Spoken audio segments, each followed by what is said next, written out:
nooc walba oo isugu jirta awood ciidan diyaarado dagaal iyo mid ka mid ah dhoolotusyadii ugu waaweynaa ayaa saacadaha soo socda ee gelinka hore ee maantadan lagu arki doonaa magaalada caasimadda ah ee Muqdisho. ciidanka xoogga dalka Soomaaliyeed iyo sidoo kale qeybaha kala duwan ee ciidanka ayaa la filayaa inay soo bandhigaan cududda iyo awoodda ciidan ee qarsoon oo dowladda Soomaaliya ay doonayso inay ku faanto mid ka mid ah maalmaha iyo munaasabadaha waaweyn oo maanta Muqdisho ka dhacaya. meelo badan oo ka tirsan caasimadda Muqdisho ayaa la arki doonaa iyada oo dusheeda ay marayaan diyaaradaha dagaalka oo qaarkood la sheegay inay noqon doonaan F-16 ama F-16 qof walba sida ay u taqaano gilinka hore ama subaxnimadan hore ee saaka, kuwaas oo qayb ka noqon doona dhoolatusyada waaweyn ee la filayo in lagu soo bandhigo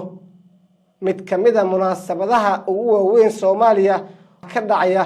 Muqdisho iyo qaybo kale oo dalka ka mid ah. munaasabadan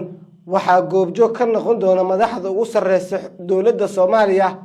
waxaana lagu soo bandhigi doonaa mid ka mid ah awoodaha qarsoon ee dowladda Soomaaliya u kaydsan, kuwaas oo ay ku jiraan qalabka ciidamada laftooda iyo weliba diyaaradaha dagaalka oo la filayo inay qayb ka noqdaan inta ay socoto munaasabadda iyo maalinta weyn oo Soomaaliya si gaar ah koonfurta ay u gaar tahay. sidoo kale munaasabadahan ayaa la filayaa inay ka dhacaan qaybo kale oo dalka ka mid ah, kuwaas oo lagu xusayo maalinta loogu magac daray 1 Luulyo. isbitaalka Amora Specialist waxa uu dalka keenay qalab casri ah oo adigoo aan qalin lagu marsiin ama dawo lagu siin ayaa laga daaweynayaa hameeyirida ragga. waxaan xaadir kugu ah isbitaalka dhaqaatiir PhD sidata oo 20 sano wax ka badan ka shaqeynayay cilmiga cudurrada ragga.